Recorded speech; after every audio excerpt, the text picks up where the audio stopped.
Well, this week, I want to talk to you about a truthism within the fitness industry, something that the fitness influencers, the fitness gurus all try to convince you, and it's all centered around money.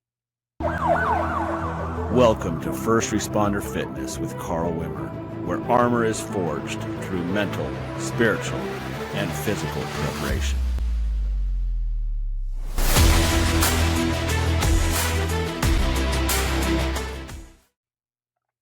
Welcome to First Responder Fitness with Carl Wimmer. I'm your host, Carl Wimmer, and I thank you for joining me again for another episode.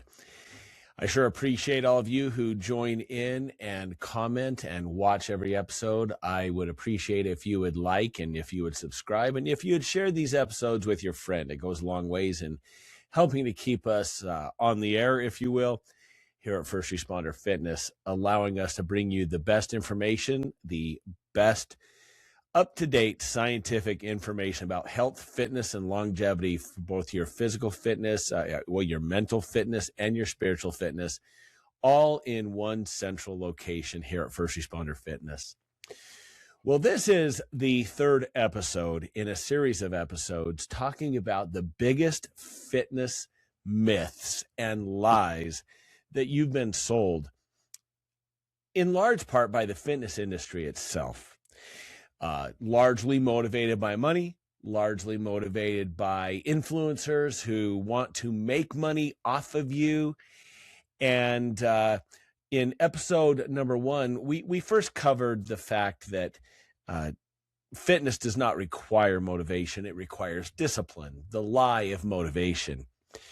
And in the second episode, we talked about the fact that there's no perfect workout program. There's no perfect program, despite what people try to sell you.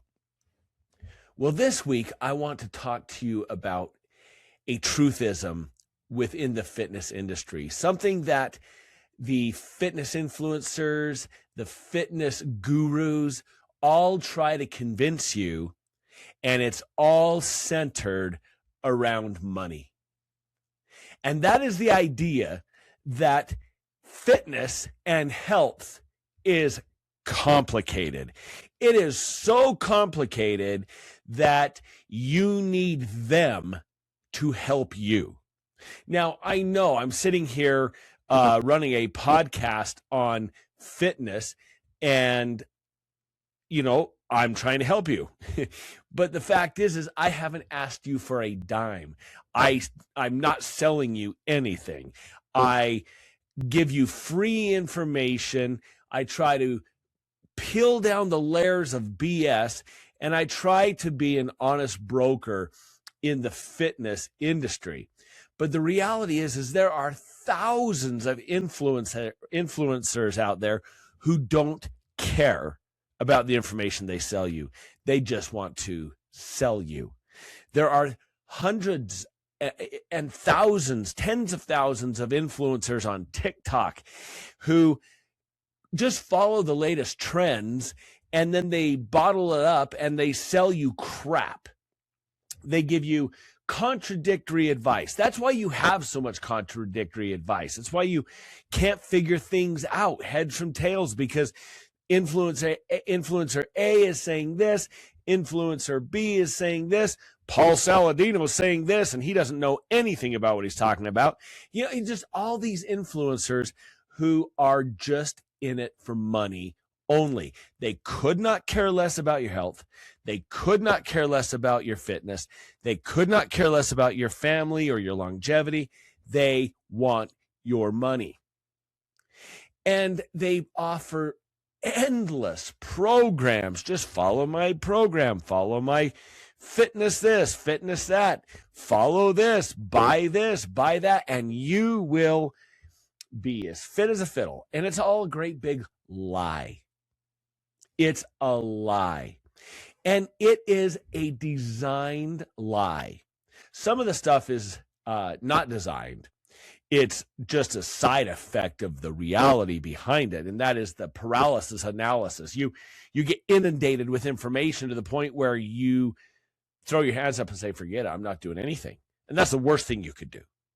But in many cases, this is a nefarious design by fitness influencers to get you to spend your money and keep pumping the credit card digits towards them.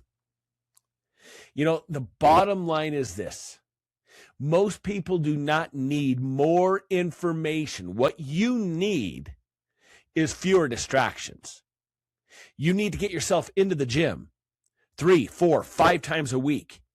You need to be consistent over and over and over, and you will succeed. You don't need more detail, more information, more routines, more this, more that. You don't need the perfect split, the perfect macro ratio. You don't need the perfect supplement stack.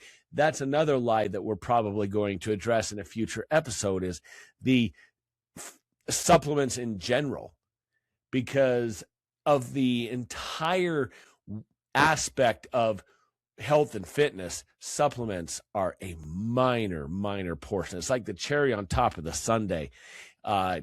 Yet people spend countless hours researching the best supplements, the best fat burners. Well, the best fat burners eat less and move more. How about that? You don't need research on the perfect recovery tool or perfect timing for working out. Ooh, do you need to do your cardio fasted or not fasted, or do you need to do it within this window or not this window? The perfect optimization, you get inundated and flooded, and it's garbage.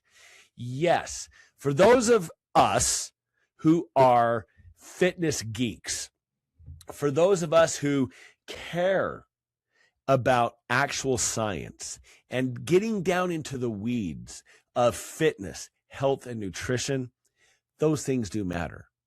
But for the overwhelming majority of the population, these things do not matter. They get in the way of your success. All of the TikTok influencers, all of the over-engineered routines that they want to sell you get in the way of your success.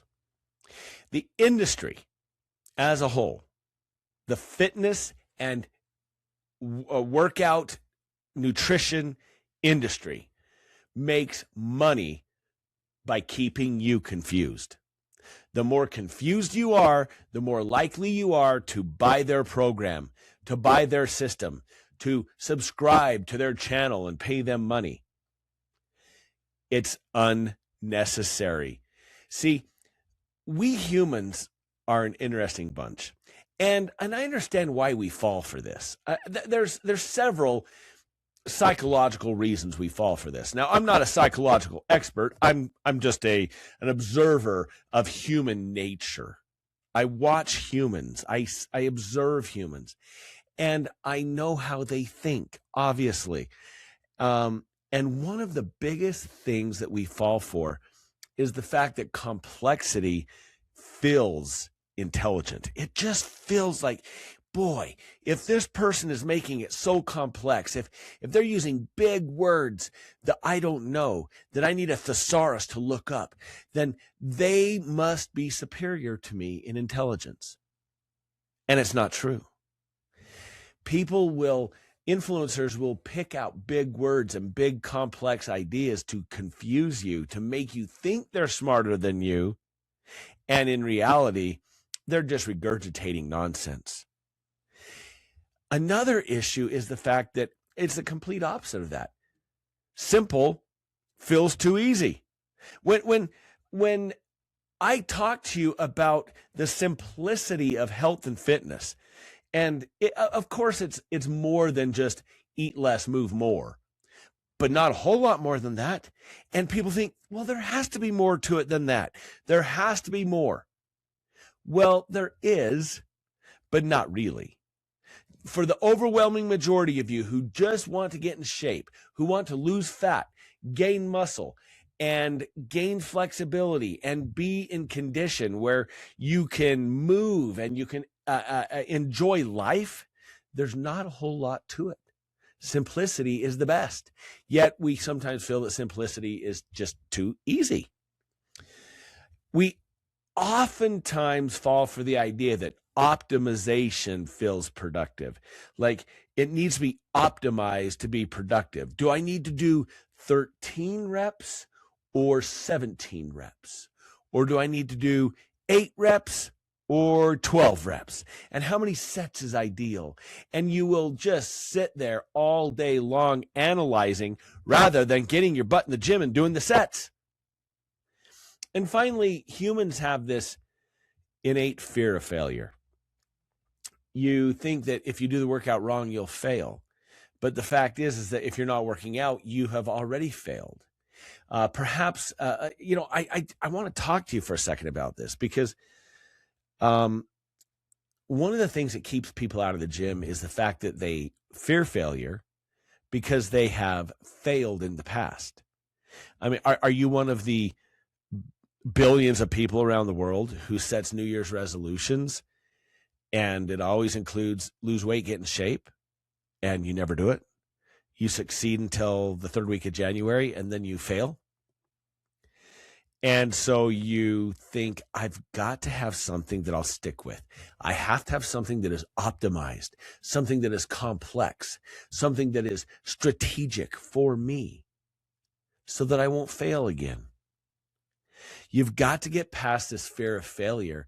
Otherwise, you'll never get past the entry to the gym. You'll never get past the doorway of the gym. Get past your fear of failure. People spend too much time. They spend too much time researching fitness than they actually spend training. They spend more time researching than they do training. And if that's you, stop. Just stop. Stop digging and digging and digging and worrying that everything needs to be perfect and get into the gym. Now, I am a huge advocate. I've said this in multiple episodes. I'm a huge advocate of hiring a personal trainer, especially if you haven't been to the gym before or if it's been a long time. Why? Because personal trainers, above everything else, can help save you from injury. They can teach you the proper biomechanics. They can teach you the proper exercise. They can keep you motivated. They give you instant feedback. They are priceless when you're starting off. As you become more experienced, maybe you want to keep the personal trainer because the personal trainer and you have developed a good relationship and you've been successful with them. Or maybe you can now spread your wings and go out and do it yourself. But the fact is, personal trainers are in the gym working day in and day out. They're not on TikTok trying to sell you garbage, complex programs. This becomes a huge issue because I already talked about the analysis paralysis, but it also creates an innate inconsistency in you as a person. You hop from program to program because you jump on the whatever it is. You jump on Tybo, or Tybo was big 30 years ago, 20 years ago. You jump on whatever program it is and you don't stick with it. You're not consistent and you think it failed when it wasn't the program that failed. It was you that failed. And so you pick another program and you start over and you fail at that one as well. Again, not the program's fault. It's your fault. I'm sorry. I don't mean to be brutal here, but you're adults. You need to hear this. 9 out of 10 times, more than that, 95 out of 100 times, when you fail in the gym, it is not the program's problem, the program's fault. It's your fault. You failed through inconsistency. And you want someone else to blame, so you blame the program. You jump to the next program. You jump Fitness for Life, the whatever, Body for Life, whatever the program is. They're good programs. Just stick to it. And ultimately, at the end of the day, what it does is it ends up wasting your money. You buy more apps for your phone, these fitness apps that, I can follow along with the trainer. Okay, great.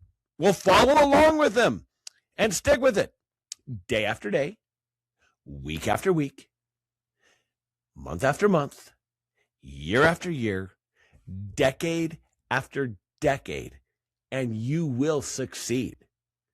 But most of you don't have that kind of commitment. Okay? You just don't. And you need to change that. You need to discipline yourself to where this is your lifestyle. This is how you live. You are a person who goes to the gym. You're a person who wakes up and has breakfast. You're a person who has lunch. You're a person who breathes air. You are a person who goes to the gym. It should be part of your identity. You've got to change your identity if you want to change your life. And stop program hopping. You know, you'll buy the latest gadget. I mean, how many, especially in the 80s and 90s, late night TV, you sit there and you're watching and you'd get the Gutbuster 6000 or the Abdominizer. I think there was one called the Abdominizer. The Abdominizer, it looked like I can't even remember, but it looked like a spaceship, and you pulled it into your abs, and it's supposed to give you abs of steel. And there's one called Abs of Steel, a program, Abs of Steel, Buns of Steel. All of these programs and gadgets. And if all you knew was, if you realized that all it takes is for you to get off the couch and get moving, get into the gym. So simple.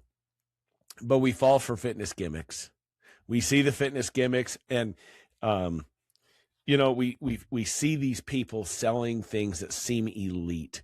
There is this guy, and I don't know who he is, and I don't know what program it is, but every time I see him, I want to just smash his face. And I'm sorry to be aggressive like that, but this guy is as pathetic as they've ever come. And he's the guy, you know who I'm talking about if you've seen his ads. He's like, if you make more than $150,000 a year and you are embarrassed of your fat gut, I can fix you. At least he's admitting that he's in it for the money. Okay? What a schmuck. Seriously, if you're making more than $150,000 a year and you have a fat gut that he can fix you, guess what? If you're making less than $10,000 a year and you follow along with First Responder Fitness, you will get better information than that guy can give you for $150,000 a year. Okay? I guarantee it. And I guarantee you he's just selling another program because he knows the complexity and confusion makes him money. And again, I apologize. I don't mean to be aggressive like that, but people like this drive me crazy because they are predators. They are predators preying on people, on their lives. Okay? And I mean that very sincerely. Health and fitness is a matter of life and death. It's a matter of having a good life or having a bad life. It's a matter of living a long life or dying young. And predators like that are taking advantage of the confusion and those of you who need help. And it makes me extremely angry. It especially upsets me when it comes to beginners, because beginners are already at a massive disadvantage. They're already worried about going to the gym. They're already nervous about going to the gym. They're afraid to walk through that door because they're afraid they're going to get judged because they haven't exercised before. And, you know, anyone can be a beginner. You know, you have parents who have gotten tied up in the lives of busyness and raising their kids, and they've let their lives go. They let their bodies go. They let their health go. And maybe they're getting a little bit of time. They want to get back to the gym. They need encouragement. And they need simplicity. They don't need predators out there trying to confuse them. Busy professionals who don't have a lot of time, but are willing to dedicate the time for health and fitness.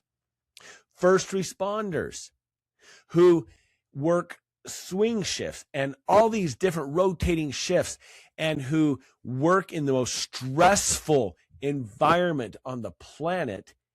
And you don't have time for nonsense. You don't have time. Yet you're inundated with confusing crap. And that is why predators who keep the confusion flowing drive me crazy. Listen, the basics work. The basics of fitness work so well that the industry has to work hard to convince you that they're not enough. Do you understand that? The basics of fitness: watch what you eat, get enough protein, get enough water. We'll talk about the basics here in just a minute. The basics of health and fitness are so simple, and they work so well that the influencers and the charlatans out there have to work overtime to convince you that that's not enough. It's disgusting. So let's just slow down here for a second, and let's talk about real fitness. Let me just lay it out for you, because real fitness it's not easy. It's not easy. I won't lie to you, but it is simple. There is basics that if you do nothing else for the rest of your life, if you get nothing else out of First Responder Fitness, if you don't watch another episode ever, the next 5 minutes, if you listen to it, you apply it, you're disciplined, you're consistent, you will succeed. Guaranteed. The basics are simple to follow, but they're not easy. First and foremost, matter of fact, let's go through a list. Let's list them. Number 1, lift weights consistently. Lift weights consistently.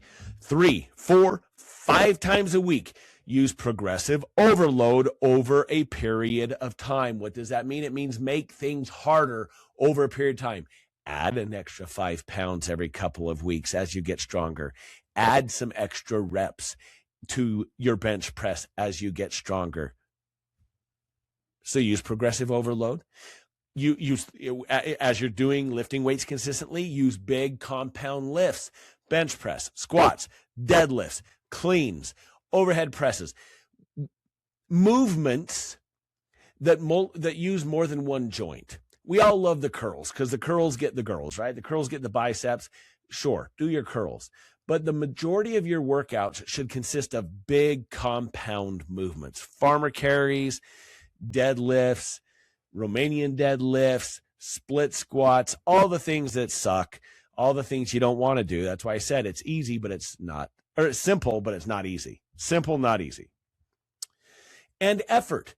When you're lifting weights consistently, apply effort. Don't go in there and lift like you're 120 years old. Go in there and work. Work as close to failure on each particular set as you can. Work hard. There is no replacement for working hard. Number 2 of the basics is eat mostly single ingredient whole foods. Eat whole foods. Get enough protein, chicken, lean cuts of beef, fish, lots of fish, salmon. It is one of the best proteins out there, because not only does it help you build muscle, but it also helps your heart and your cardiovascular system. So fish, just eat whole foods. Be aware of your calories when eating those whole foods. You cannot outwork a bad diet. So if you want to lose fat, you need to be in a calorie deficit. Period. End of story. Moderate what you eat. Don't be so snacky. Don't go to the pantry every 5 minutes and grab a handful of whatevers. Don't even have whatever's in your house if it's a temptation to you. Eat whole foods. Very simple. Number 3 of the basics. Get enough sleep. I've done entire episodes on all of these things: lifting weights, eating whole foods, get enough sleep. Go back and watch these episodes. Get enough sleep. Recovery matters. Enough said. You need 8 hours of sleep a night. Prioritize your sleep. It's not rocket science, despite what the influencers say. Number 4 of the simple, easy, not easy, but simple Walk more. Walking is an underrated fat loss tool. It is perhaps the most underrated fat loss tool. Walk more. Get up in the morning. I've talked about this. Get up in the morning before you have breakfast. Go for a walk. Helps your cardiovascular health, and it burns fat. First thing you do. I prefer to walk before breakfast, not because there's any magical sauce to fasted cardio, but because it starts my day with a win. I start the day having burned calories rather than consumed calories. Psychologically, that's big for me. So I go for a 45-minute walk every morning. It's huge. And number 5, this is the part where it is not complex, but it's not easy. Repeat steps 1 through 4 for the rest of your life. Repeat, repeat, repeat. Lift weights. Watch what you eat. Eat whole foods. Sleep, walk more, and repeat. Simple doesn't mean easy. It takes effort. It takes discipline, but it's not complex. The truth about fitness is that it's boring, and boring doesn't sell very well. Most of your best bodybuilders, most of your best actual fitness competitors do essentially the same routine over and over and over for decades. When I was world champion powerlifter, when I was the world champion, 3-time world champion powerlifter, I followed the same conjugate west side barbell method over and over for years. Boring doesn't sell, but it's effective. So that's it. Stop chasing optimal. Stop listening to all the noise. Pick a plan, stick to a plan, and adhere to the plan, and you will succeed. There is no perfect program. There is just perfect consistency with your program. I'm Carl Wimmer with First Responder Fitness. Comment below if you have any questions. Comment below any comments, questions, any feedback. I'd love to hear it. Again, Carl Wimmer, First Responder Fitness, reminding you, be good to yourself, be good to others, and as always, stay safe.